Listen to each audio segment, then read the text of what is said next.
So we'll see. But anyway, thanks so much for entertaining my talk about a thing that has nothing to even do with you.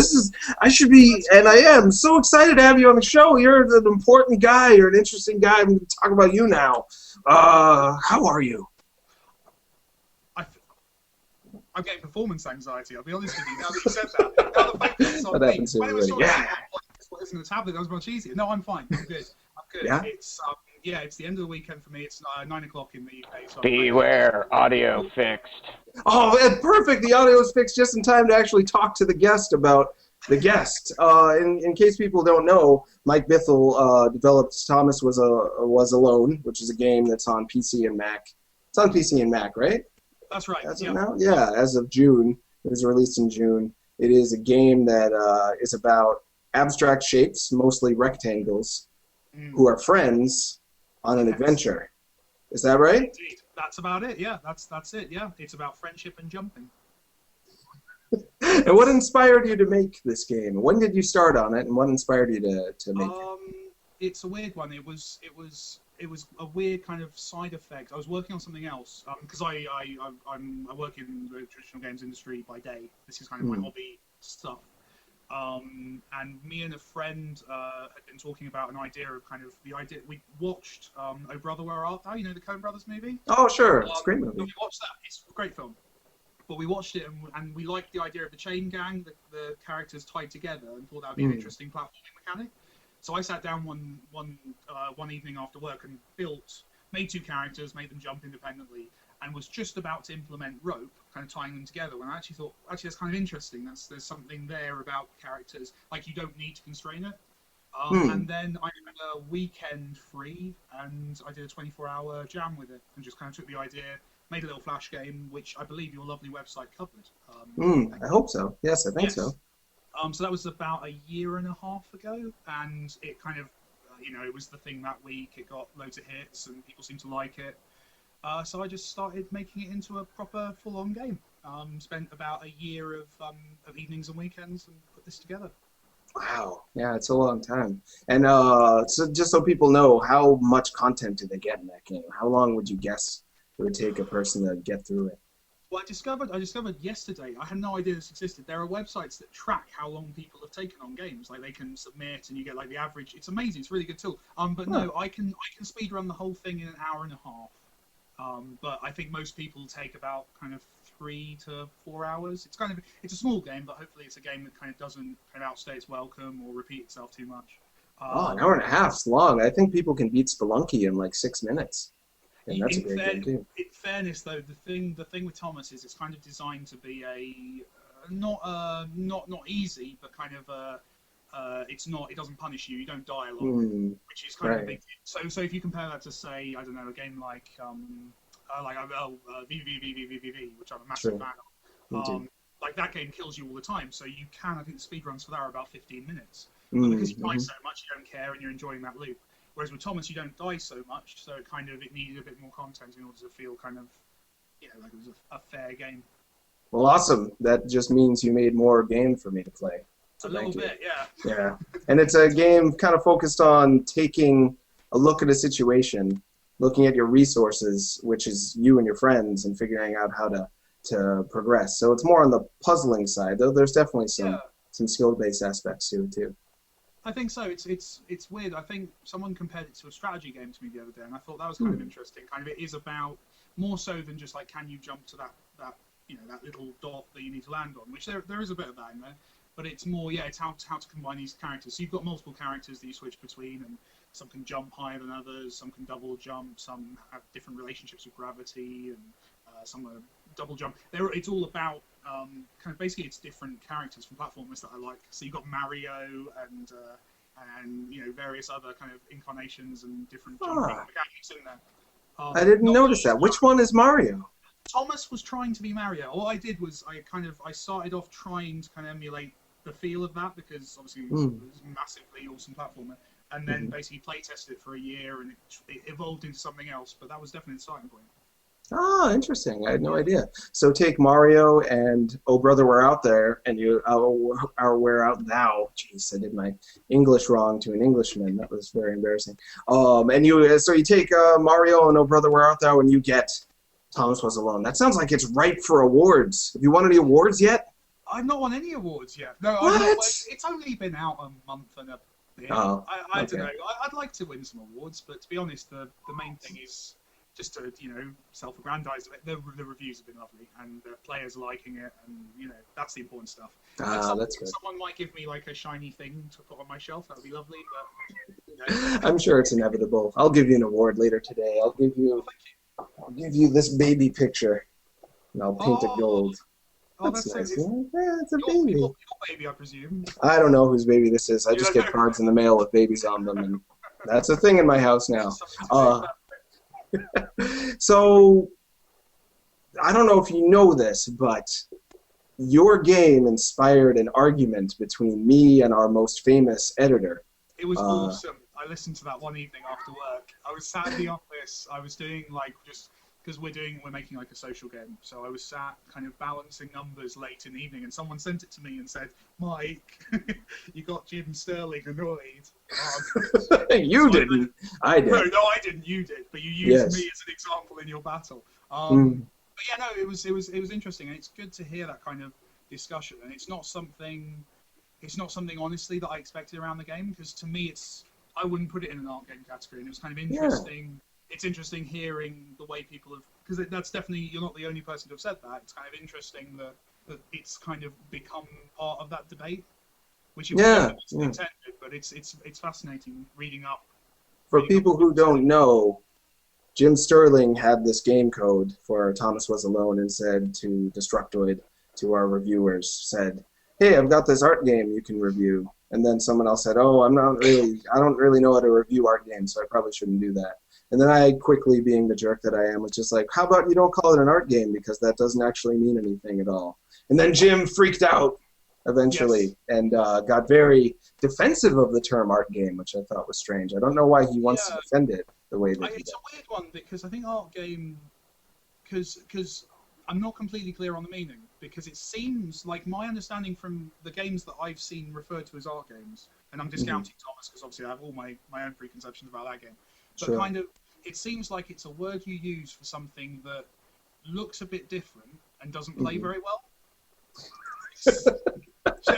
Generally, there are exceptions, but they're games that it's almost when a game doesn't qualify as a game on its own terms. But you want to kind of praise it and acknowledge its other qualities. That's when you play an art game. So that's an interesting definition. I don't call games art games, but when I do see that term, that's my interpretation. So when Jim saw the game, my assumption is he saw the game, it's doing something visually kind of quirky, maybe a little bit hipster, and doesn't look very fun. That would be my assumption of what he thought when he looked at it. But no, it's a weird one, because I love that people, because when someone calls your work art, obviously that's a massive compliment. That's someone, but I'm not sure that's always what people mean by art game. Yeah, I don't think it is either. But I've been meaning to do my own video rebuttal to Jim, but I'm too lazy. But I was unconvinced by Jim, because he did a whole episode of his popular show, The Jimquisition, about the topic, and rallied a lot of people. Oh yeah, you should check it out. And he made some interesting points, but I was unconvinced. I still, in my experience, when I talk to people about art game, I still get a different definition from almost everyone. Some people say, "Oh, it's a game that's about how it plays, but not how it looks." And other people say it's a game about the looks, but not how it plays, because they don't play very well. And it's all over the place. I think I was just going to say, I think Thomas is I think Thomas is a platformer that uses rectangles for graphics. I think there are things I was trying to say with it, and I love there's some amazing kind of criticism and reviews that have picked up on kind of themes that I was going for. But first and foremost, it's about jumping and making jumping fun and having characters interacting in a cool way. And I don't think that's any different to the objectives of anyone who makes a game. I think if you sit down to make a game, you want to say something because you're a human being and you want to put something out into the world. And if you're making a game, you want to make an experience that people enjoy having. I'm not sure to me, for art game to exist, that has to be a different objective on the part of the creator. It Mm-hmm. has to be something that someone sits down and goes, I'm not making a game, I'm making an art game, and I'm not sure that that's a distinction that anyone is making. I'm not. I think there's an artistry to games, and I think a game can be art. I think there's absolutely, but I don't think it's a genre. I think it's kind of a. I think all games are art. I think some are just bad art. You know what I mean? That's exactly what I think. It's almost boring that we think just like the exact same thoughts. It's Because not going to lead to a massive debate, is it? I don't think so. But I can speak devil's advocate. For other people would say, oh, well, Call of Duty isn't art because the people who made that just wanted it to be very profitable. And to that I retort, well, they wanted it to be profitable in that they wanted people to like it enough to buy it. So they wanted to make something that people would enjoy, and they wanted to put ideas out there that people could accept. And I think almost everyone who makes a video game thinks, well, I hope people can get what I'm doing with this thing on some level. I work. Years ago, I worked on kind of console. I made like platformers for the Wii, and I've worked on third-person shooters and stuff. I've worked, and I've even worked on like mini game collections for the Wii and stuff. So stuff that usually would be thrown, called, this is not art, this is a commercial product. Mm-hmm. But I was sitting down and trying to make a good game. Ultimately, if that game made millions, I wasn't going to personally kind of see that money. I was there to make a good experience, partially because I was paid to make a good experience, but primarily because why go to work if you're not trying to do something good? Yeah. But on the Call of Duty thing, like Call of Duty is art. Whether you like it or not is another debate. But like Call of Duty is a game that made me feel something. Like Modern Warfare, the scene with the where you're in the bomber, and you've got that grainy black and white footage, and you're looking down, and you're shooting. Sure.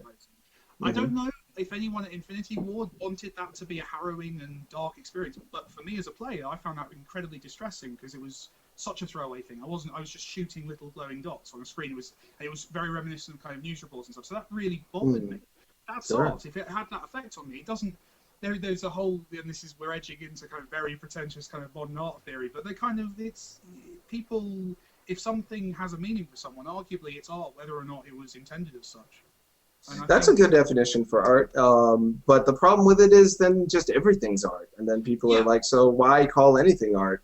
And I actually try not to call anything art, because it doesn't tell anyone too much other than I liked a thing. Like if I say, oh, it's a piece of art, then like I was, not to get dirty with you don't seem like a dirty man at all. You seem like a clean-cut, innocent, sweet man. But I was on the internet just looking up, because I was curious the other night, and I was tired but couldn't quite fall asleep.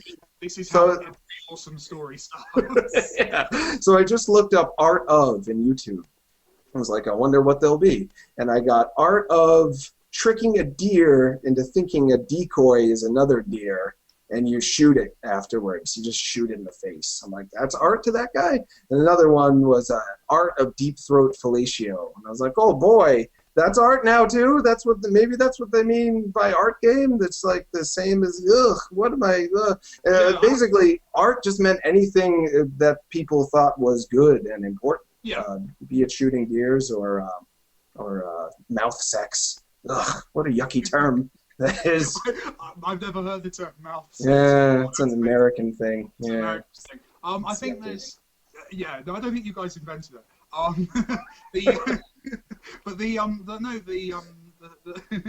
The arguments, exactly. It's like you say. It's like it's a semantic argument, right? So it completely destroys itself when you start to actually kind of go deep into it. I'd much rather someone said Thomas was a great game than that they think it's a work of art, because I don't, like you say, it's not a helpful term. I don't know what that means. Yeah. If someone tells me a game is a good game or a great game or whatever, or a rubbish game, I can make assumptions about that because I understand what the kind of the lines people have are. Whereas art is a. But in fairness, this is nothing new. This is a debate that's happened around every single medium ever. I mean, TV is still having this debate. TV is still, there are still people arguing, can TV be art? And that's existed for how many years? Quite a few. 70. Exactly. Film and and books were banned because they would warp the minds of young girls. It's a recurring kind of cycle. About that novels. There's fantastic quotes about kind of the first time kind of mass printed novels were released in the UK back hundreds of years ago. There was a massive outcry because it was generally believed by the upper classes that if you gave books, especially to lower class women, it would cause a massive uproar, riots in the streets. It's a moral panic. This is repeated over and over, and games are just the new thing, you know. Ah, interesting. Yeah, it So I reminds went me a off bit of. on Oh, oh podcast. no, oh no, that was a hot tangent. I loved every minute of it. That was a tasty omelet of talk.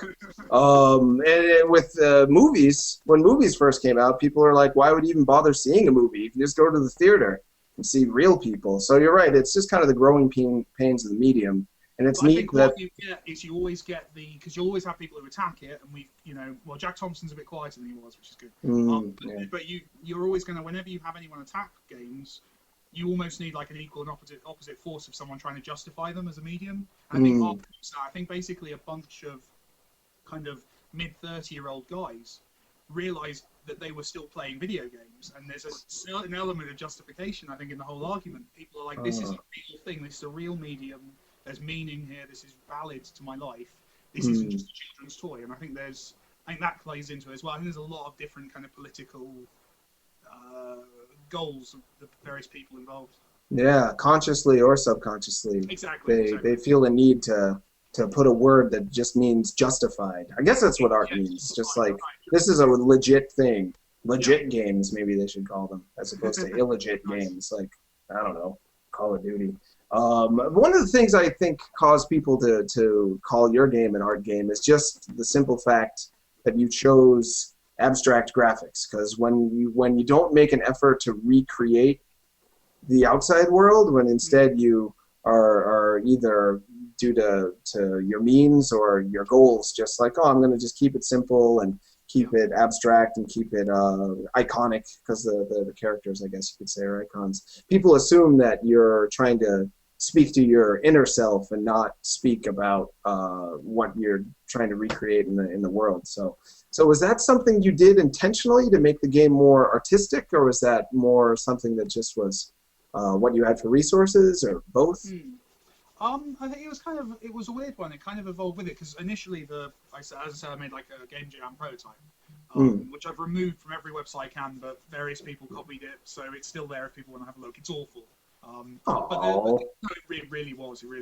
But the thing with it is, with that, it was just a practical thing, right? It was like I had 24 hours. I had about an hour or two at the end of the day, just basically to make the rectangles different colors. That was it. But then when I came to actually decide, like, this is going to be a real game, I did go through the process. I did think, should these be robots or blokes in suits? Because the one big thing was, obviously, because of the way the characters work with each other, they need to be rectangular for it to make sense. Because obviously most games you've got kind of well, it varies, but like a capsule collision. So standing on top of the head of something else, if you've got a visual representation of like a character with feet and heads and things, that can be quite hard to gauge where the bounds of that collision are. So I kind of wanted them to be rectangular, and then I tried to think like maybe they're in rectangle suits or whatever. Maybe it's 3D, maybe it's blah blah blah. But everything I did kind of pushed it away from what I liked about the original, which was this kind of accidental simplicity and this kind of gamer vision of kind of a world that literally only tells you what you need to know to play it. And I liked that, and it was a thing that went throughout the process. So I'd get really hooked on a new idea, and I'd go, oh, I can make really good, smoke particle effects, and I'd add them in, and it would look cool, and it would look a bit more realistic, a bit more representative, and then I'd realise, no, actually, this is breaking all the stuff that I wanted to do, so I'd remove it. So it was kind of a constant battle to kind of force myself. The fact that I'm also really into kind of non-representative art, so lots of like mid-century graphic design, like Bauhaus movement, so like 19 kind of turn of the century to kind of 1940s German graphic design is fascinating. Obviously, it led to a certain kind of graphic design which has been linked to other things, but the actual movement that preceded that was fascinating, because it was a very kind of pared down graphical approach, and a lot of, if you look at Bauhaus stuff, it is a lot of rectangles and very simple shapes, acting and composed in ways that you're not expecting. So I was into that. And it's weird, because now the game's come out, everyone says it's an Atari ripoff. And I'm like, oh, actually, I'm ripping off 1930s German Bauhaus art, which doesn't quite go down very well when I do that. It doesn't put me in the best light. But yeah, no, I was intrigued by it. Initially, it was a logical solution to the problem, but as time went on, I realised that's what I loved about the game's visuals, and I kind of played up to that, and it meant color became more important. So I had this amazing color palette that the concept artist friend kind of helped me out with, that meant that every screenshot in the game has a really strong identity, and you can tell immediately what you're looking at, which is lovely. But it just kind of evolved, and it felt like the right fit. It's not how I want to make all my games. Other projects I've worked on have been, not photoreal, we're not there yet, but kind of realistic, representative art. And I'm sure my future hobby projects, I'll probably go down that road again. But for now, it felt like this was a good fit for Thomas, and it supports the game, which is what I wanted to do, really. Right. So many good things you said in there. I had so many ideas. Atari ripoff. Atari ripoff? They mean like Adventure? Like the little yellow dot from Adventure guy? It's a weird thing, and I'm just going to insult all gamers in the world because I'm one of them, so I feel comfortable doing that. But I think there is a thing with games and people who play games, that we assume our medium invented every idea. So like the idea of a rectangle jumping around, or a rectangle being a representation of a human character, they immediately go, oh, that's like how games were before we had the right graphics. A similar thing with the voiceover. I have a British voiceover actor who is from a certain part of Britain with a specific accent, which is shared by the chap who plays Wheatley in Portal 2. So a vast number of reviews have said, oh, he's ripping off Portal 2 with his voiceover. And it's like, no, I think British people talked before. And it's a weird thing. I think there's not short-sightedness, and it sounds like a criticism, but it isn't. It's kind of I think it's just we as a medium, because we're playing our games so much and we're kind of churning over. We're very quick to create a genre and a stereotype, and it's kind of, I think looking outside of that can be quite interesting. And the cool stuff, the stuff I love playing, are the games that are going to other mediums and doing weird stuff based on theatre and architecture and cool stuff. Yeah. I think that gamers and gaming culture, gamers, I don't even know if that, speaking terms of that, I don't even know what that means either. No, you used a word that came out of your mouth. I do it all the time. But you can go back and say, I'm not sure if that word means anything. But gamer culture is a thing, I think. Yeah. And there's different subcultures in it, but at our age, the medium hasn't been around long enough for it to be as wide as books or movies. So there is something of a shared experience that people who play video games have had, and that shared experience, I think, has developed a culture where, at least for speaking for myself and other people I know my age, we've been treated like we're weird for liking video games for so long that it's made us kind of insular. So you don't look outside of video games as much because you've kind of been taught, well, you're weird enough for liking video games that you're not kind of involved with other cultures. You wouldn't. That's a shame, man. That's a shame. Yeah. And it is changing. I was at Comic-Con a couple of weeks back, and you really got the impression walking around that we have won. Like the geeks have won. I hope so. Yeah. I think so, and it's like you when you see how much kind of, I think how much power is like just as kind of influencers and creators of art, of media, whatever. I think you look at most of the big stuff, and a lot of it is either targeted directly at us or made by people who are very clearly like us, and that's fantastic. That feels like we're in a bit of a golden age for the geek. Yeah, I hope so. You see it in this whole kind of geek girl thing of guys saying, "Oh, you're not a real geek," to girls. You've seen, you know what I mean, right? There's this I still don't get that. That's been boggling my mind for years. It's because, like you say, we're all so used to being the underdog or being the kind of the guy that isn't cool and isn't leading the kind of the media agenda. But the second we realise that actually things are spreading out and it's no longer about kind of 14-year-old guys in their basements, we actually get. I think certain people get very territorial as well. I think people want, and authenticity is so tied into geek culture. I know my girlfriend gets it because she works. She does sculpting and puppet making and things, and she's kind of That very. sounds I pretty know, awesome. she's Yeah. pretty awesome.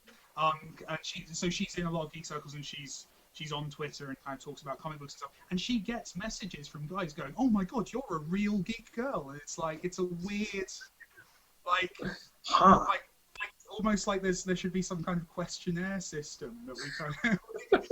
I think I did an episode of. Have you seen Indie Game, the movie? I've not yet. I've not. I need to. I think I'm the only Indian in the world who hasn't yet. You know. Yeah, well, it's pretty neat. I interviewed one of the directors of that. Oh, Her cool. name's Lisanne Pajot, and she gets it all the time. People are like, "Well, are you a real geek? Have you prestiged in Black Ops 3 times?" And she's like, I played Prince of Persia a lot. I like people who make video games, and I'm interested. Is that good enough?" And they're like, "No. Unless you've got a such and such gamer score, forget it. You don't know what you're talking about." They're very like all the harsh criticisms that they've suffered and how they've been judged by kind of surface level details that don't matter for liking video games. They're now turning that thinking on other people who like video games, but just not in the same way they do. It's rough.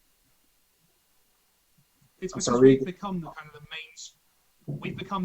mainstream arbiters of like, you know, what is and isn't good. We've become what the jocks were when we were kids, and it's a weird cultural thing. But yeah, no, it's fascinating. I know the thing is, I don't think I'd pass the geek test. Like seriously, like the stuff you were just saying, I just there's no way. So many people who self-identify as geeks just wouldn't fit these criteria. It's yeah, it's true. Yeah, it's art, geek. I don't know what any of it means anymore. I'm lost. Totally lost. But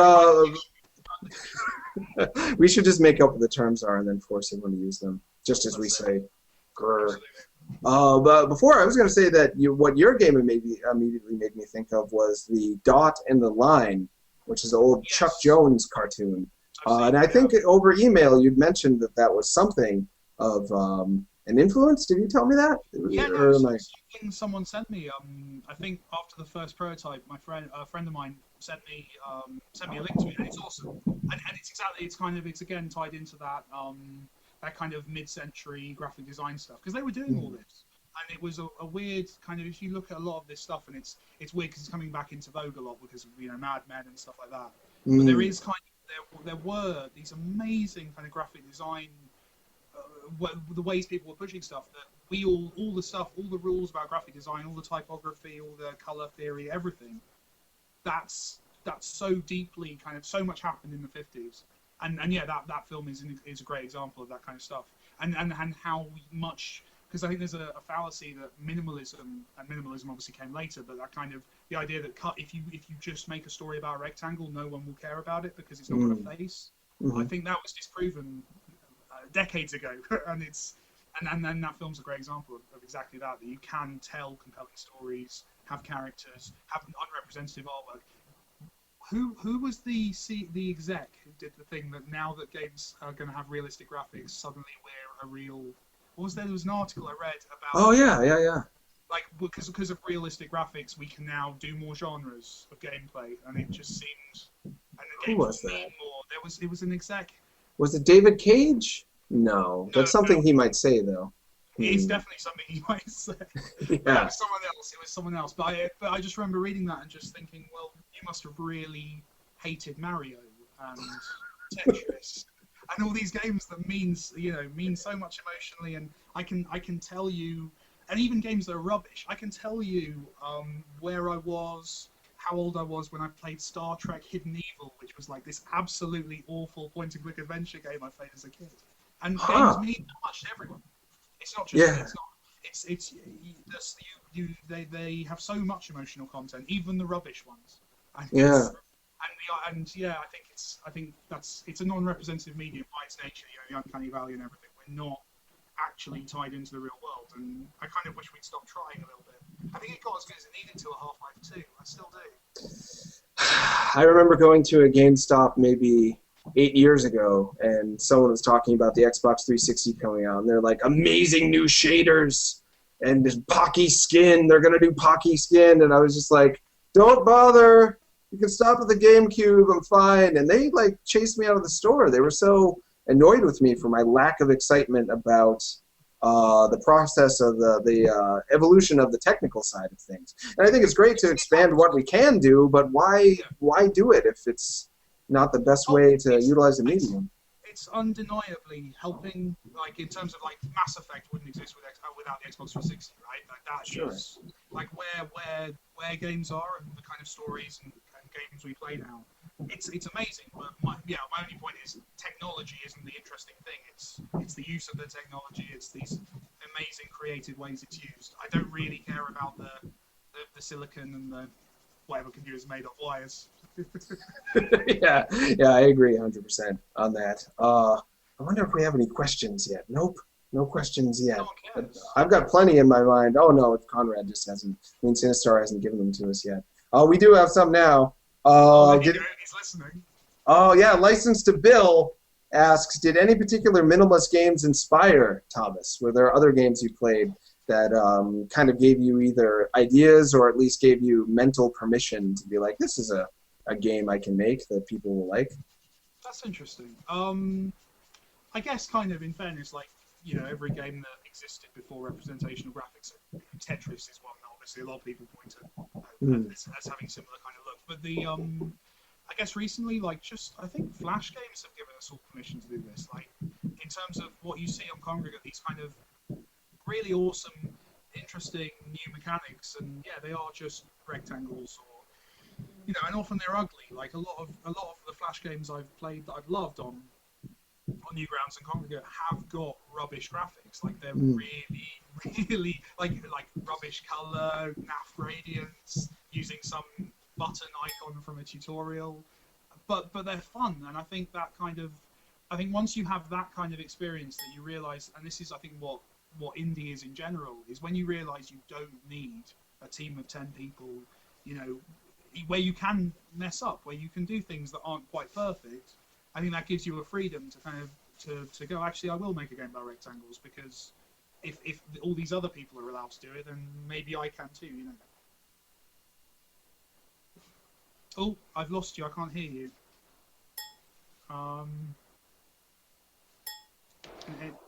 That's my fault. Can you hear me now? I can hear. I can't hear.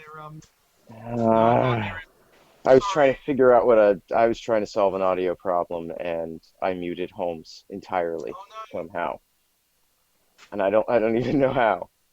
We can talk, Shall we? We can talk. That's so sad. Wow, I feel the poor bastard. You guys can't even see him. He's just sitting here grinning because he can't do anything. Holmes, why don't you exit out of that and hop back in, and I think that'll probably fix it. So how have you been, Sinistar? Oh my. Let's do another question here. Clogs for Life asks, do you feel that you have less potential for success because you live in Great Britain rather than somewhere in America, or do you think that living in England doesn't affect publicity and awareness?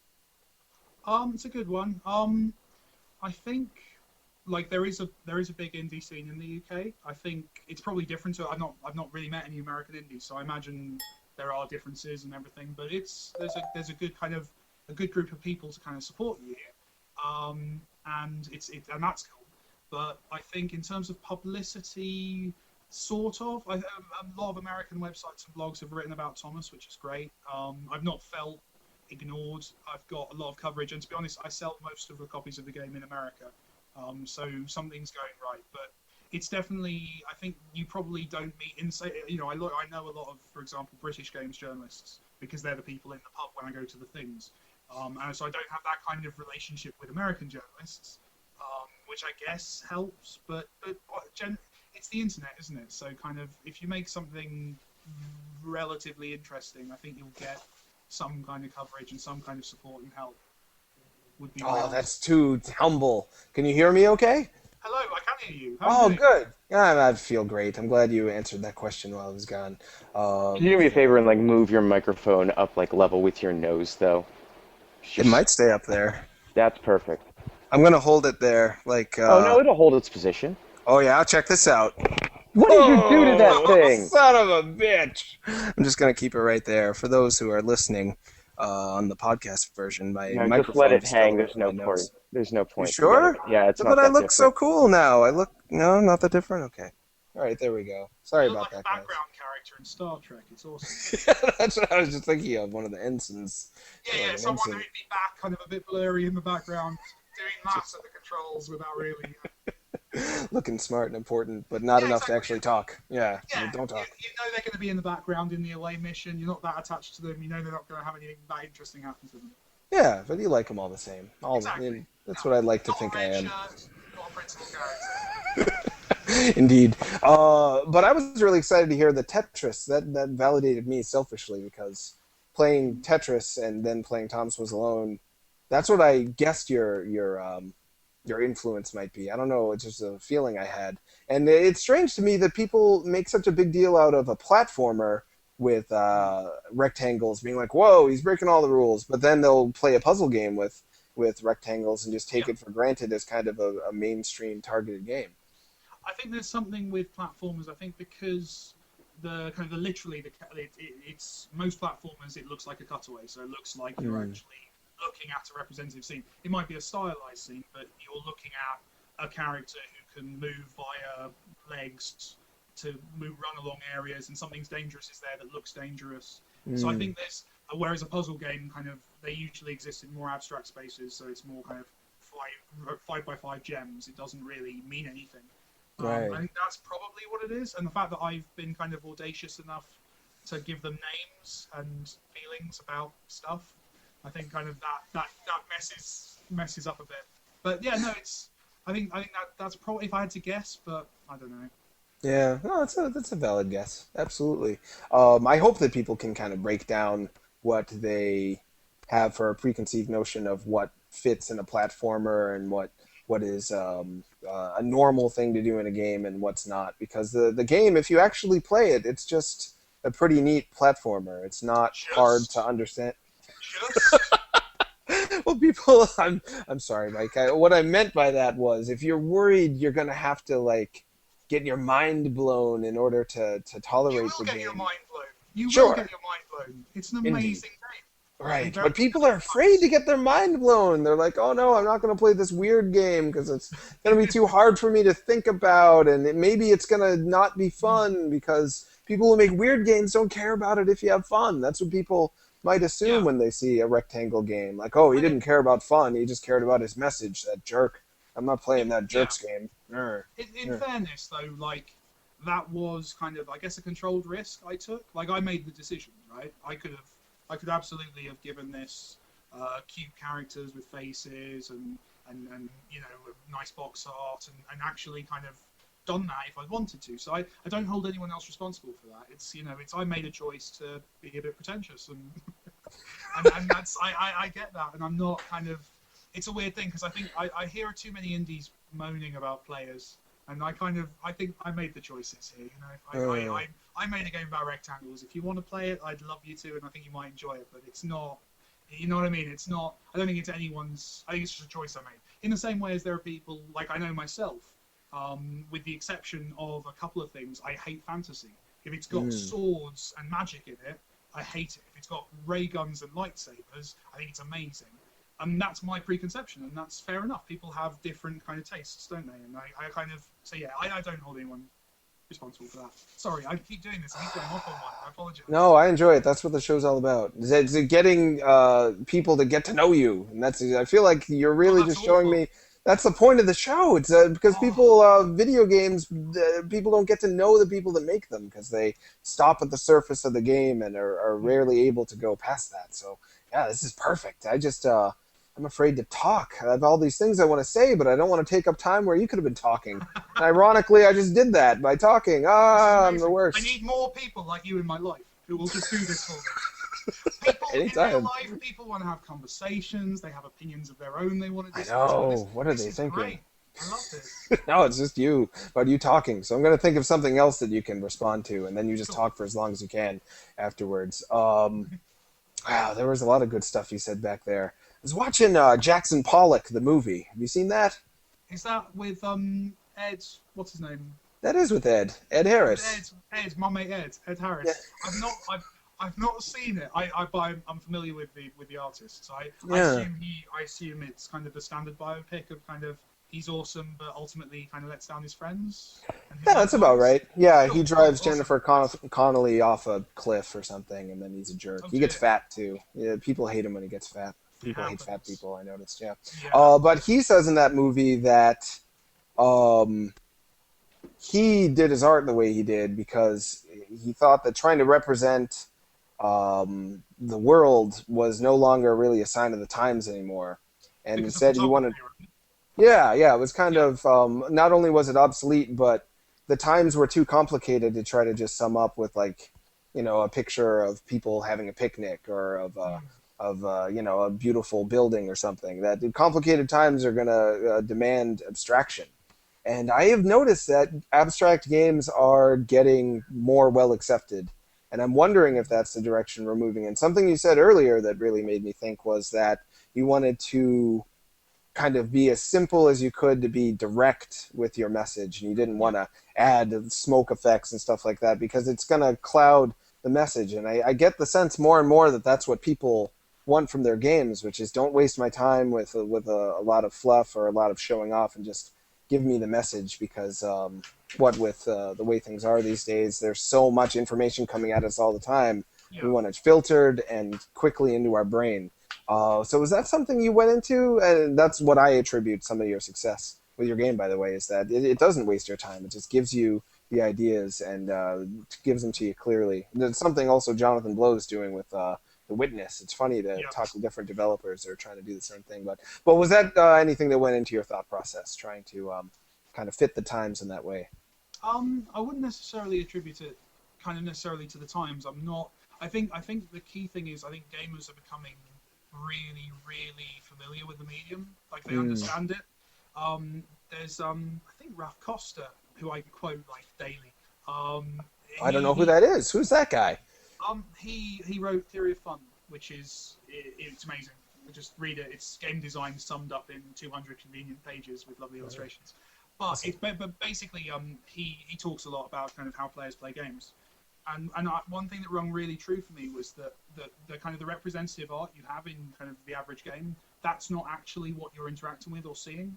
So when you run into a room in a first-person shooter, you don't actually have any relationship to that lamp on the table. You know it's there, you see it, but it's behind an invisible collision or whatever. You don't actually kind of have any relationship to that. Most Mm-hmm. people interact with games as if they basically you interact with collision volumes. You interact with the things you run into. So Gears of War has all that beautiful graphics, but essentially you're running around finding the next plane that you're going to attach to for cover and shoot at the next dot you want to shoot. And Mm. I think what's happening with players is they're realizing they're seeing that they're realizing that how to play these games. And you see this in kind of the hack community and kind of you see this in a lot of kind of the way players are playing. I think more than say your average film viewer understands how films work. I think Mm-hmm. gamers are much more kind of knowing about that. So what I think gamers can do is they can appreciate games that don't have the veneer and just let them see straight down to the gameplay. I don't think it's necessarily a good thing or a bad thing. I think there's room for both, and I love beautiful games. I love games with absolutely realistic graphics. That's fine. Mm-hmm. But I think as a player, because I'm playing the game at a kind of at a simpler level, I think I can understand when a game visually reflects that and kind of have fun with that as well. Mm-hmm. I think it's about players knowing how games work, and I think that's a good thing that you can embrace and make games that are about that and play with those kind of preconceptions.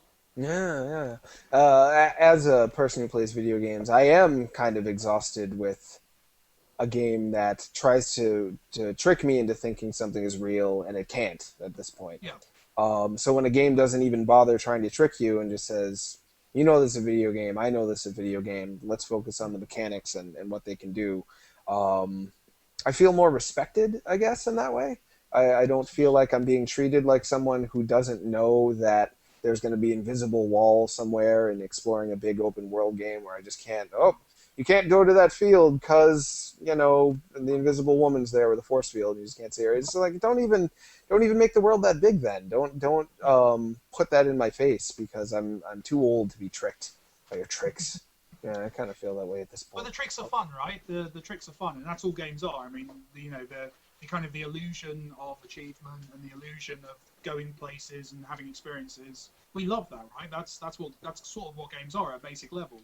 You are essentially sitting doing nothing in front of a piece of computer equipment. The illusion of achieving something and having an experience, meeting characters, going to places. That's sort of the point, isn't it? That's cool. I'm not saying that we don't need that stuff. I just think that I don't think it's necessary all the time. I think there's different ways of doing it. And for an indie, obviously, there are massive benefits to just honing in on the mechanics. I could have made a game with realistic graphics, but it would have lasted about 5 minutes. And it would take me 2 Sure. years. Yeah. So there's, I mean, there is a, it's weird. I think this is where the kind of, where kind of the art debate ends for me and it becomes a design debate. It's like if you look at any great work of design ever, it's always within a limited constraint. So without the constraint, the design isn't an achievement. If you had unlimited resources and unlimited time and unlimited skill, then it's not good if you make something incredible. It's always about, if you look like there was and that's driven by technology as well. So there was a point in the, I think it was in the 60s, where plastic was good enough as a mold making process that you could make a chair out of one single piece of plastic. And that was a big deal, and that's kind of a design classic. The first chair that was done in that way was someone using the constraints of a material and doing something cool with it, in the same way as, you know, a great car has to fit within a world of physics and constraints, and that's why it's awesome. And I think indie kind of, we have many more constraints. I think that gives more room to either mess up or produce something decent. Yeah, that's all that indie actually means to me. Is this was made with a lot of constraints. It could mean anything from financial constraints to time constraints to both. But when people try to define what indie is, and a lot of people get mad if you use the term indie because they say it also doesn't mean anything. I think it's pretty universally understood that if you independently made a game, then you didn't have all the, unless Donald Trump suddenly wants to make his own video game, which would It's a actually weird be one. awesome. I wonder what There's almost two different things to me. It's like there's a genre of indie. There's kind of and that has its kind of preconceptions of what an indie game is, and expectations. And then there's a business of indie. And there's I think it's a weird one because I've found this of kind of, there is this weird association, I think, with a lot of players, or at least a lot of commenters on the internet, that the business of indie defines it. So if, you know, for example, if so-and-so releases a game and gets funding from their government or from a publisher, they're instantly not indie. Whereas if a guy, but to me, that's fine because, I mean, a lot of the big indie hits have had money behind them, and that's fine because that made that game happen. Because to me, indie's more of a genre. It's not about, I think you could, in theory, make an indie game within a massive corporation. Because if you set out, like you say, if you impose those constraints upon yourself, if you try and do something that feels indie, I don't think necessarily the business side of it necessarily factors in. Like you say, though, being really poor is an awesome constraint. Yeah. Most of the helps us. Absolutely, wow. And you don't make indie games for your main job. You've got another job, which makes me sad that you can't just focus on making your own games all the time. Oh no, because no, I don't. I think there's I think again, and this is something that, like most indies, and this is a frustration for me because I'm basically like I've described myself many times as, and this says a lot about my taste in film, and I'm like Jasmine in Aladdin. I've snuck out the palace, I've put on a brown cloak, and I'm not a princess anymore. And but that's totally how I perceive myself, because I have all these kind of indie mates who make indie games, you know, British indies, and they're living with their parents, they're kind of trying to make ends meet. I'm fortunate in that I have a day job, so money isn't necessarily as big of an issue for me, and specifically monetary success from my games. But also, I love working for other people. You learn a lot. Like, I think indies often, because we're so eager to kind of big up what we're doing and push that, I think we've all been a bit too fast to criticize the kind of the established way of doing things. So that there's the team of 100 people, like, that's a room full of people with an incredible skill set making something really cool. that can't exist unless there's 100 people there.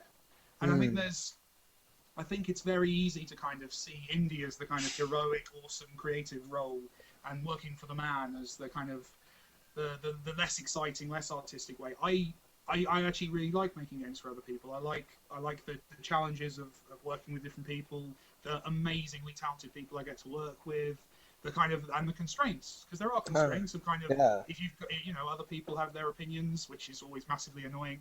And people who own licenses have opinions. There's a whole different set of constraints, and I think those can lead to equally creative outcomes. So I like being both. I like to be in the palace. I also like to be in the streets running around with a boo. So you get to have it both ways. That's great. So Exactly, I won't feel bad about you in that way. Don't feel bad for me. Don't feel bad for me. Well, I just want the smart people to make all the things without having other people tell them, oh, no, his ears aren't big enough. Like, aren't you making a big-eared guy game now? I am working on a Merlin game, yes. It's Merlin, the TV show. The TV show, yes. We're doing a social game. It's it's on Facebook, but it's kind of a running around, hitting things game. 3D graphics, which is awesome. And we're doing loads of really interesting stuff because that's a whole different set. Because it's loads of things, because you have a very different audience. So Thomas Was Alone audience is fine unzipping a file. That's an audience that wants to play my game. That at the point where they play the game, they want to like it. Usually, they might claim not to on YouTube, but they do. They want to like it. Whereas if I'm making a game that's kind of a free-to-play game on Facebook, that's a whole different set of design challenges of making that fun for that player. Making games. It's a really weird one. I get to make games that could, in theory, be someone's first game in that space. In a way I can't in indie. If you're making an indie game, you already know that this person has played, Call of Duty, Tetris, Mario. You know that these players have a history. Whereas in social games, it's a whole different set of skills. You can't assume anything, and that's that's a whole different, all that kind of shorthand that we just kind of take for granted. It's a very different, very interesting kind of game. It seems like you can have fun making any video game, ever. Yes, I have. I've worked on everything at some point. Is there any game you wouldn't want to work on? Like if someone was like, we're making the new Fear Effect. Do you remember Fear Effect? I think it was called. Was that the one with the two women, the ladies? Yes. Yeah, beware elevator scenes. Yeah, there was some tacky. Mass Effect took the elevator scene and took it to a whole new level. There is room for the elevator scene, but yeah, no, it was. I don't know the game, so I won't insult it. Was it not very good? It's that their goals seemed so yucky. Like you could laugh at it like you would laugh at like Showgirls. I don't know if you've seen that movie by Paul Verhoeven, but Paul Verhoeven had a history of making a movie that was trying to kill itself in a way. He's making fun of himself and American culture for making movies for Americans. I don't think they knew that with Fear Effect. It just made you feel like a bad person to play it. At least game makers have really grown up in their approach to female protagonists. Like we are at a stage where you don't get those kind of awful, stereotypical, horrific. No, I'm not convincing you, am I? No, it's not working. I tried. I gave it a go. I was having this biting my tongue, like, am I going to disagree with my guest hard? Were you worried that I actually believed what I was saying? I was like, how am I going to put this to him nicely? Because I like this guy a lot. I don't want to start a fight. Ooh. Awful, but we. Isn't it? It's awful. But I think it might have been you in one of these that you said. I thought it was a really just totally the right point. Was that we're just looking for it now? Like it's always been there. We've always known that there is this kind of nasty little misogynist, gross element to games, and it's and for whatever reason, we've all hit a maturity level that the kind of the games industry hasn't necessarily caught up with. I don't like what those games say about me as a player. I get really offended by them. It's like you look at it's basically someone has decided that's what appeals to me. I agree. I don't like that. It's a shame. It's a shame. Yeah, just make them rectangles, and then you avoid the whole issue. As long as all your female protagonists have like a horrific event in their childhood or something, you're absolutely fine.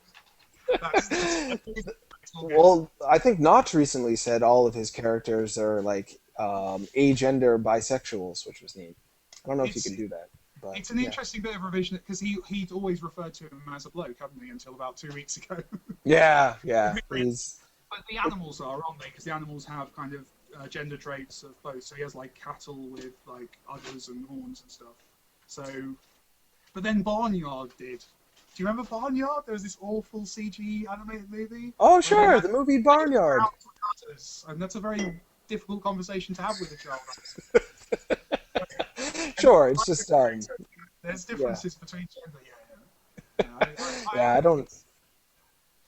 I'm I'm sorry. What sorry. is No, it? I don't think it was trying to make a point. I don't think it was a film that was trying to. Like, you didn't see anyone from that studio kind of coming out saying, "Yeah, no, we're really kind of asexual, agender in this game. It's not really an issue." Right, right. I wonder. Yeah, the people think that Disney had a lot of secret agendas with penises, a lot of penis agendas. In a mermaid box art or something, a little. I'm a bit of a Disney fan. This might be coming across. There's a boner in on a man in The Little Mermaid, supposedly. No way. No way. Yeah, when Ariel marries the brown-haired man, there's Are they the. sure it wasn't a tail? They're not sure. There's No a one lot of knows. men with fishy tails in that movie. I'm just thinking it might have been. Well, it was a priest who was marrying them. People Oh, like look really? real hard to see if he's got a boner. Yeah. He just really enjoys monogamy. Yeah, I guess so. Oh, I feel bad. We only have 26 minutes left, and we haven't. Oh, there's so many other things I want to talk to you about, though. But we got to do some questions. Did you do Price Jess already? His question. Do you think Japanese-made gameplay is evolving faster than Western-made games? Did you do that one while I wasn't around? I didn't. I'm not sure. I want to go. Is it a good idea for indies to comment on the state of Japanese game development? That seems like a trap. I think you'll do well with it. You're a very tactful young man. Yes. Yeah. I mean, to be honest, like, sorry, what was the specific? I was too busy enjoying. Oh, no problem. I'll ask again. Do you think Japanese-made gameplay, which I guess is kind of the if there are philosophical unifying things about games made in Japan in terms of how they go about design and gameplay, do you think that's evolving faster than Western-made games? I've never heard anyone think that before. But. Yeah, I don't. To be honest, like, I almost feel like he's asking it to get the opposite answer because very obviously, like, if you look at like the output of kind of the Japanese games that we hear about in the Western world, they're all kind of kind of traditional kind of RPG stuff. But I get the impression that that's the stuff they send over to us because that's what we buy. Like, I bet they have indie games. I bet they have weird, crazy, and they do actually. You read, well, it's very crazy stuff, but you read lots of kind of they do make a lot of different games. I think the image we get of Japanese game design is probably very conservative because that's the stuff they think they can sell to us. Whereas I bet if you ask the average kind of Japanese gamer, like what's an American or you probably wouldn't ask them what a British game was because they probably wouldn't know. But if you ask them what an American game was, they would list Halo. They'd list kind of the big franchises, which perhaps aren't the most innovative games. They're great games, but they're maybe not. I get the impression that your the guy asking the question wants the answer. Japanese game development is not as exciting as Western game development, but I think it's just the bits we see of it are probably. Is that just too nice? Am I giving totally tactful and honest and true? Nope, it's true though. You're 100% true. So often, I hear about a new Japanese game, and I'm kind of known on Destructoid for this. I'll post the video or the screenshots of the Japanese game that is never coming out here, just to be like, isn't it interesting that this exists? Too bad they don't think we'll buy it because you're going up against both cultural differences and risky game design, and when you put those two together, people. And the one thing I do think is true though, that in general, from what I've heard of from Japanese developers and publishers, they have not embraced the digital download format, which limits how much they have to make more money on their games because of that. So the less risk can happen. For some reason, things like Steam and even Xbox Live Arcade, WiiWare, PSN just did not take off there at all. Happening culturally. There is and this is me just spouting stereotypes that I heard somewhere on a website, but there is the impression I get of kind of popular Japanese culture is that it's very kind of ownership based, the kind of the physical goods, like collectibles stuff. Again, this might just be rubbish, but I wonder if it is still this thing that you heard everyone saying about 5 years ago. Oh, I want it on my shelf. I've got to have the box. I've got to have the box. That's very important. And then we all forgot that the second the Steam sales started.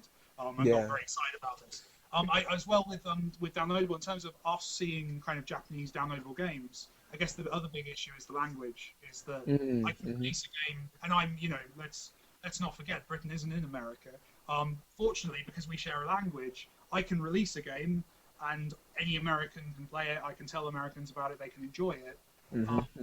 But if the game was French, I wouldn't find that audience, And I think there's that possibly like that's an extra barrier, especially if I don't know, if a Japanese indie is looking to get a game to an American audience, where do they go to get that translation? That's going to be very expensive. That's going to have a lot of connotations.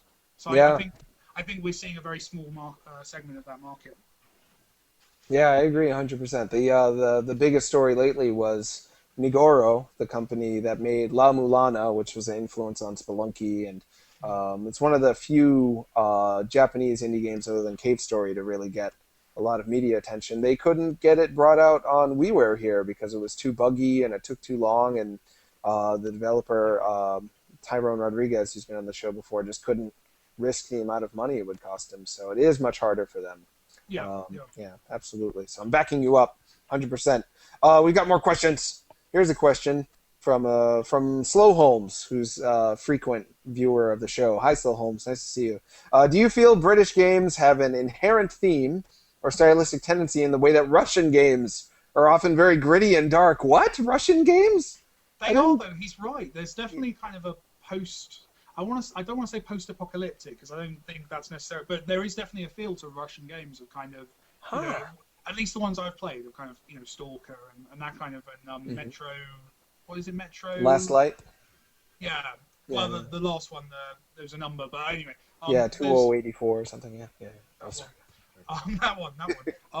No, but it was, I guess, as much as anything, I think there's a British sense of humour, definitely. I think there's, if you look at, like, Thomas, Stealth Bastard, the kind of the British indie games, I think there is and VVVV as well is I mean, Terry is British. I've met him. I think he's British, isn't he? He's British, yeah, absolutely. He is British. But so I think there is a kind of a British quirkiness that, to be honest, isn't anything new. This existed like 20 years ago with the kind of, back when we were making, ZX Spectrum games in this country. I say we, I wasn't heavily involved. I was mostly just trying to tie up shoelaces at that point. But no, the I think there is a sense of humour, definitely. I think there's definitely a kind of a lack of. I guess it's probably self-consciousness. Like, everyone in Britain's very, very scared of what everyone else thinks of them. And I think that leads to, especially with me, like with Thomas, for example, I was absolutely terrified people would think it was pretentious, and did everything I could to try and mediate that in terms of kind of pre-release interviews, the way I described the game, the way the trailers were made. So I think there's a kind of a humbleness, but not to say that there's not as negative of anyone else. I think we're actually too self-conscious about kind of not coming off as awfully, oh sorry, please play our game kind of thing. And I think that kind of it seeps into the games. I think they're often smaller and funnier and quirkier in a way. There's a very definite British kind of style, I think. Yeah, a self-depreciation too. Yes, absolutely. Wanting to show the humility, like almost like putting yourself out as like, I'm sorry, before you start playing it. I'm very, very sorry for creating this experience for you. Please just kind of take it as you will. I'm embarrassed by it, really. But no, I think, and that's, I don't know, and you see that, do you, as an American gamer, you kind of... Yeah, especially in the developers I've talked to. Terry Kavanagh won't be on the show. He likes the show. He was very nice in email, but he's like, I'm sorry, I'm just not good enough to be on your show. He is also the nicest man ever. He's lovely. He's a very, very cool guy. But he won't do it out of like not thinking he's good enough. And we had another man from England. What do you like to be called when you're from England?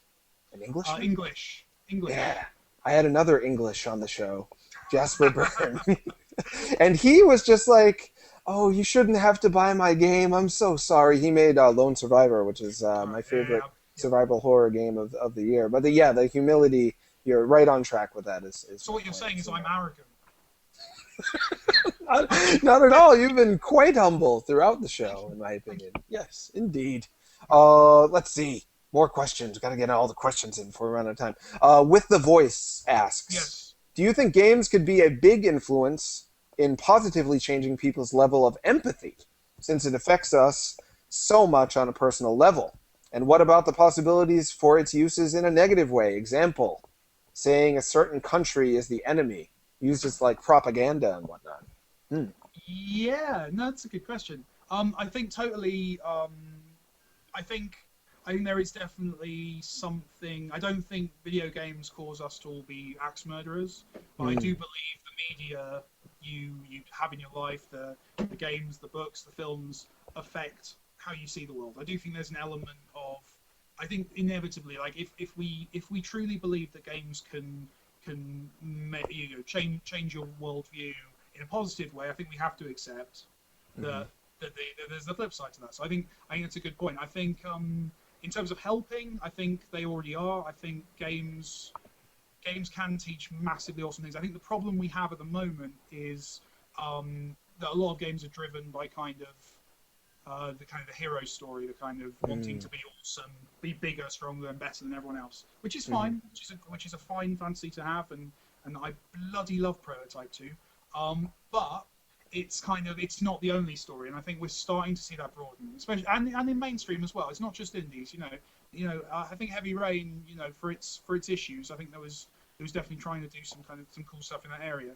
In terms of the negative side, absolutely, I think that casting a specific, racial group or country as the villain over and over again in popular entertainment absolutely has an effect. Hmm. Absolutely, undeniably. If it's because that's how we see the world. I've never seen um, I've never seen the Statue of Liberty in real life. I have no knowledge of the Statue of Liberty on a personal basis. I could Hmm. draw it for you because Hmm. I've seen it in every movie. I've read books about it. Well, I haven't read books about it, but it's probably mentioned in a book I read at some point. I've seen Sure. it on websites. I've seen models of it on people's shelves. That exists, and that's my understanding of it. But that's entirely via mediation.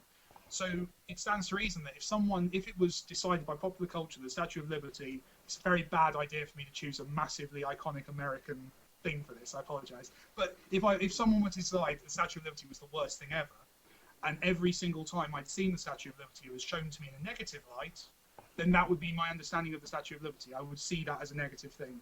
So if you see people of a certain ethnicity, people of a certain country, people of a certain sexuality or gender or whatever represented in a certain way over and over again, and perhaps your exposure to that group isn't as high, Hmm. or this is still a substantial amount of your exposure to that group, I think that has a whole awful effect. I think inevitably that will change your view of that person. And I think it's true of countries. I think the writer of the question is kind of leading towards certain stereotypes in action games, but it's Sure. just true of the kind of the gay sidekick in a film or a video game, Hmm. and the way homosexual characters are represented, or black characters. There's a certain kind of way of telling those stories that if you don't have any gay friends or if you don't have any black friends, then that might be your main exposure via your media to what that group or that person's like, and that's sad. And we need to just I think it's something we just need to be aware of as creators. We need to be aware that we have this power over people's perceptions of the world. Yeah, I think it's a huge squandering of the potential for video games because in a video game you can cast the main character as anyone, and the player is automatically going to identify with them because you are them. You're controlling them, so you take on their body, you kind of possess them from another world on the other side of the screen. So you could cast anyone, and the player would automatically. So you don't have to trick like with a movie. You have to just get the most normal looking guy you can, whatever normal means, so everyone will relate with them, but you don't have that problem with video games. Yet they do squander it. Yeah, It's a shame. I think there's a perception that you do have to, though. I mean, they must believe that. They must Mm. believe that, Caucasian, basically people who look like me, probably a Hmm. bit slimmer, bit more muscular, bit Sure. more bit more heterosexual, I suppose, but bigger hair. Those people are kind of that's how people expect to see heroes, and that's a shame. It was an awful film, but there was a film. I think it was John Travolta, where it was basically it was America, but the racial roles were reversed. It was like 80s America, where basically if all the rich people were black and the people working class people were predominantly white. Wow, I have to watch this movie. And it was really interesting because, and it was an awful film. It was really belaboring a very obvious point. But things like you'd have characters walking past advertising, where the majority of the people on the poster were black and one person was white in the corner. Or you'd have the kid playing with a Superman action figure and it was a black Superman action figure. And it just so quickly you realise just how pervasive this stuff is in the media that we consume. There is still a Caucasian bias, there is still a heterosexual bias, a male bias, and that just needs to change. And there's lots of ways of doing that. Like, people who are white straight men can do it by just being a bit more cognizant and trying to think about what they're doing and decide whether that's the right choice. Obviously, an excellent shortcut is getting people of all walks of life into the games industry. Like, that's the big one, and that's what everyone always cries out for.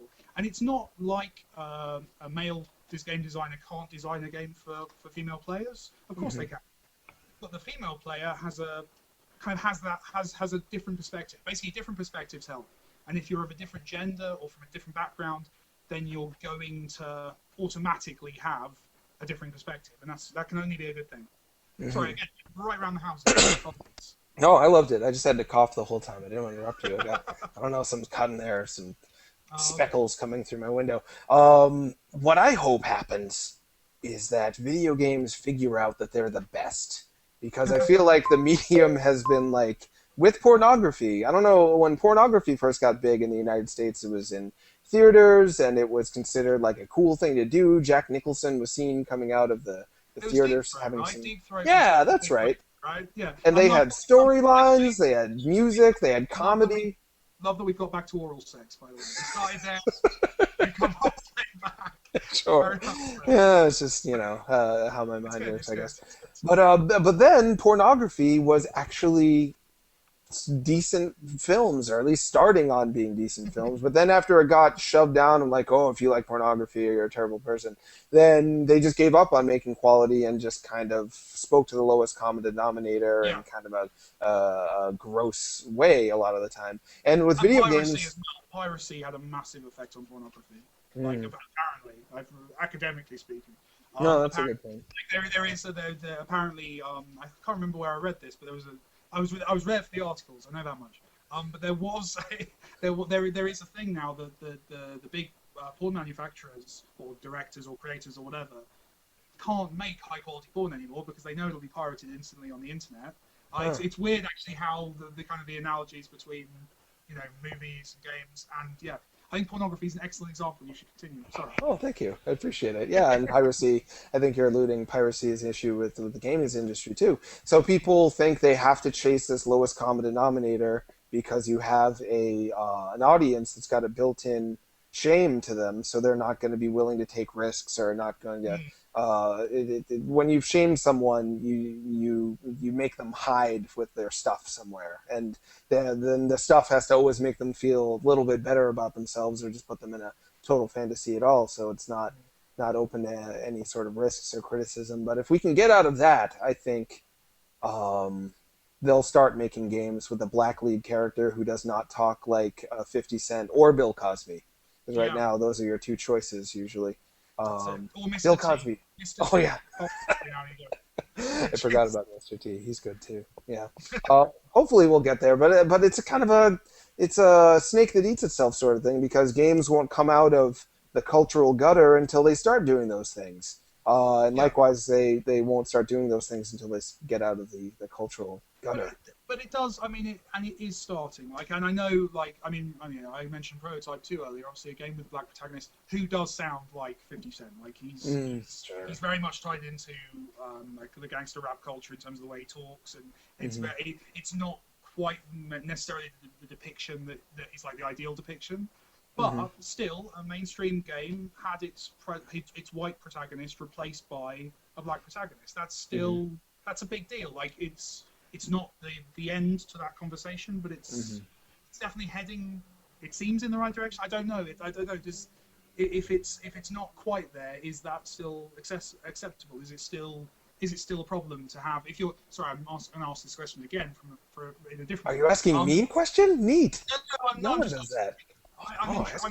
I'm just interested in general of kind of the way that basically what I'm saying is do we have to win the fight in one go for the win to be valid?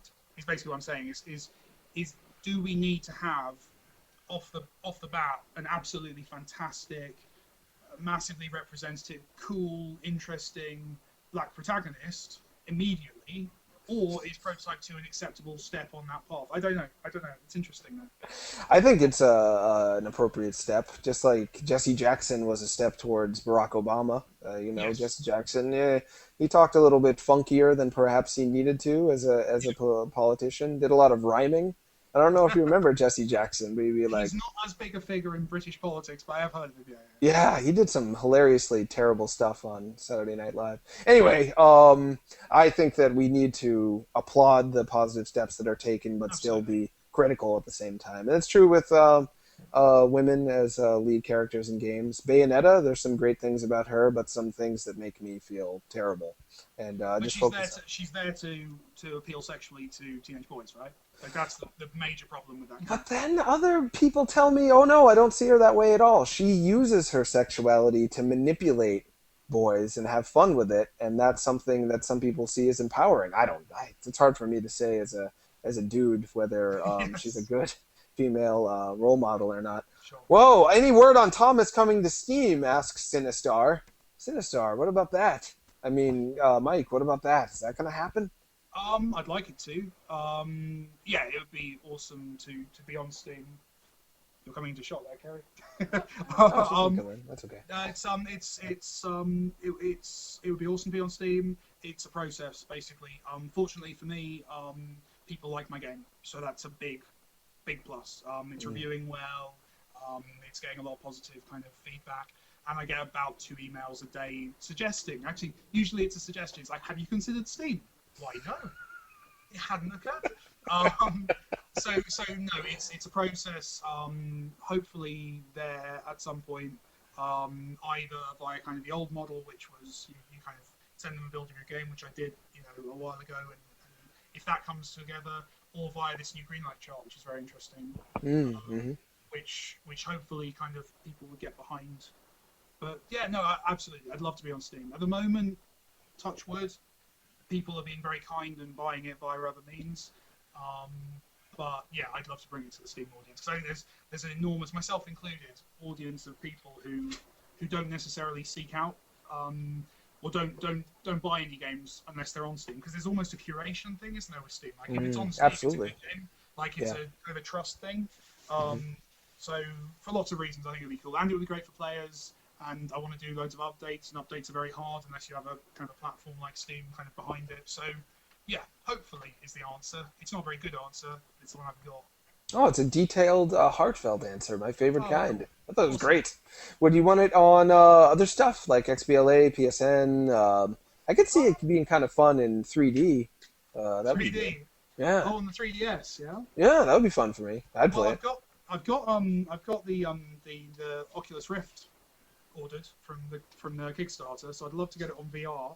I'm not sure if Thomas is crying out for VR, but we'll see. Because it's made with Unity, which is kind of out of the box. He's going to work with Rift, apparently. It's called the Oculus Rift, right? The VR headset. I think so. Are you blowing my mind right now? Is that a thing that's going to happen?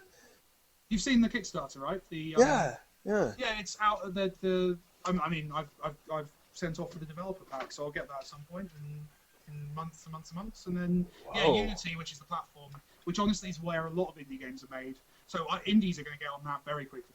So how about Ouya? You want to be on Ouya or Ouya? Oh, yeah.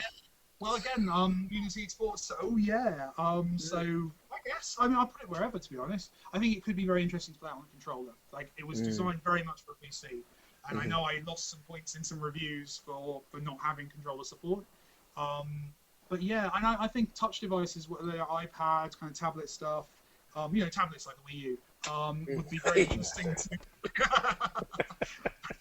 I think that would be very interesting, kind of seeing what you can do on those as well. Because I think it's so simplistic, I think actually you could take those controls to a touch device. But honestly, I'm going to keep playing with it. It was and still is my hobby project. So it's this weekend I fiddled with something with it that I don't even know if it'll come to anything, but it was fun to play with.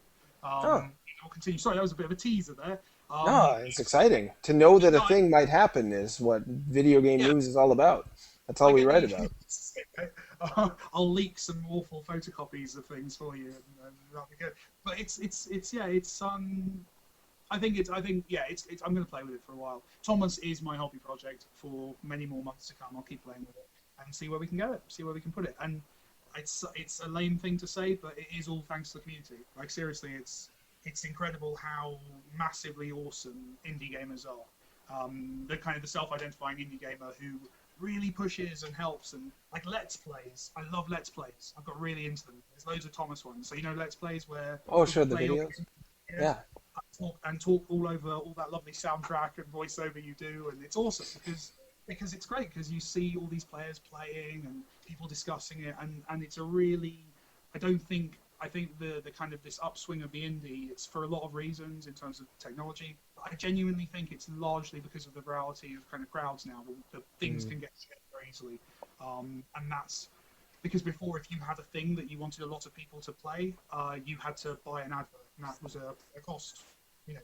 Whereas my marketing for Thomas has been pretty minimal, and it all works out. So it's all down to the players. It's all down to the players.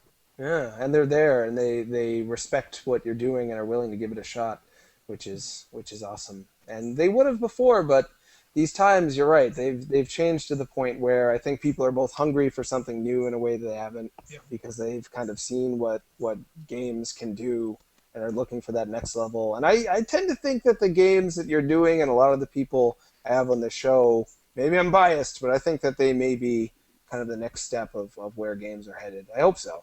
I hope that the sales will reflect that. Well, we're almost out of time. We have 1 minute. Rats, I was going to tell you my whole theory that video game design and religion design are the exact same thing. It's my new idea. There are some excellent level-up mechanics in Scientology. That's exactly what I'm saying. Follow all of the rules and then you live forever, Saying that, I'm about to get, death threats or something. I think Scientology is great. And it's not like a video game. No. There's no fantasy to it. That's the thing about it. No, it's all real. It's all real. Before we get people angry at us, do you want to let people know what your Twitter is and your websites I'm not sure and your game? I do after saying that, to be honest. It's at Mike Bithell, which is Mike, Bithell. My website is www.thomaswasalone.com. There's lots of details on my website about how to email me threats, and I'll apologise to you one by one. It's all good. And Twitter's where I live, so talk to me on Twitter. Yeah, absolutely. I just found you on Twitter before this. I'm so bad at finding people on Twitter. Oh, I'm on Twitter too. At TronNots is my thing. And the show is on iTunes. You can get it there. Sup, Holmes, ? Look it up on iTunes. We've done so many of these now. We've got your episode. We had Anthony Birch on last week, the writer of Borderlands 2. We had Jonathan Blow on the week before that, creator of Braid. And a lot of smaller people you may not have heard of. So please check out other episodes if you have not. And the show... Cool, man. Is it all right? So cool. It's a weird thing. It's so cool. It's so cool. And it's so flattering as well to get invited on. It's lovely, man. Thank you. Oh, really? Yeah, anytime. It was my pleasure. It was one of my favorites, but don't tell everyone else that, because they'll get mad. Oh, man, it's hard to like everyone. Well, first Holmes was born, then he got fat, bald, and tired. Sup, Holmes?